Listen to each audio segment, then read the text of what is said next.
Kashi news channel, सच है तो बोलेगा। वाराणसी के कैंट स्टेशन के सामने स्थित फ्लाईओवर के नीचे संचालित नाइट मार्केट को हटाने की प्रक्रिया अब शुरू हो गई है।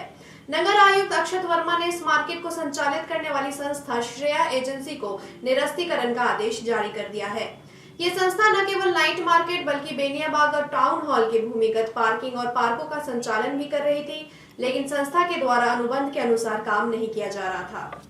श्रेया एजेंसी द्वारा समय पर निर्धारित किराए का भुगतान नहीं किया जा रहा था और कई बार नोटिस देने के बावजूद संस्था ने कार्य में सुधार नहीं किया। इसके बाद नगर आयुक्त ने नाइट मार्केट और अन्य संबंधित स्थानों का संचालन श्रेया एजेंसी से छीनने का निर्णय लिया।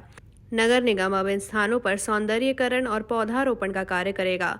इसके अलावा नगर निगम द्वारा उपयुक्त स्थानों पर बैठने की व्यवस्था के लिए चेयर्स लगाए जाएंगे और पंजीकृत विक्रेताओं को उचित स्थान भी प्रदान किया जाएगा। कैंट स्टेशन के सामने से आने जाने वाले यात्रीगण के लिए सुगम यातायात व्यवस्था सुनिश्चित की जाएगी, जिसके लिए ड्राइंग डिजाइन तैयार किया जा रहा है। वाराणसी रेलवे कैंट स्टेशन के सामने फ्लाईओवर के नीचे पूर्व में नाइट मार्केट का कंसेप्ट लेकर के वहाँ पे एक नाइट मार्केट का स्थापना की गई थी, जिसके संचालन के लिए एक श्रेया इंटरप्राइजेज नाम की संस्था है, उसके साथ अनुबंध किया गया था। जिसमें ये था कि अनुबंध में ये वर्णित था कि निर्धारित किराया होगा, देय होगा संस्था के द्वारा, उसके संस्था के द्वारा दुकानों का आवंटन किया जाएगा, बिजली का बिल दिया जाएगा, साफ़ सफाई की व्यवस्था की जाएगी।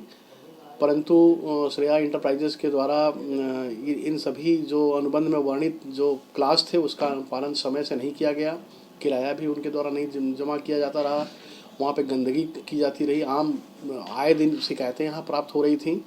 इसको देखते हुए जिनको सुधार लाने के लिए उनको पूर्व में 2 बार नोटिस भी जारी की गई, परंतु फिर भी उनके द्वारा कार्य में कोई भी सुधार नहीं किया गया। इसी प्रकार से बेनियाबाग भूमिगत पार्किंग और टाउन हॉल के पास जो भूमिगत पार्किंग है और टाउन हॉल का जो पार्क है, इसका भी देख रेख और प्रबंधन के लिए उनके साथ अनुबंध किया गया था। वहाँ भी यही स्थिति थी, जिसको देखते हुए पूर्व में इनको 2 नोटिस दी गई थी कार्य में सुधार लाने के लिए, परंतु इनके द्वारा कार्य में सुधार नहीं लाया गया।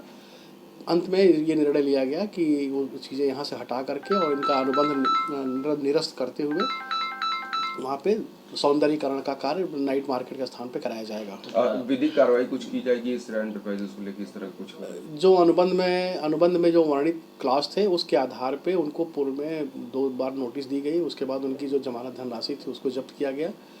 अब अंतिम रूप से इनको निरस्त करने की कार्रवाई की गई है।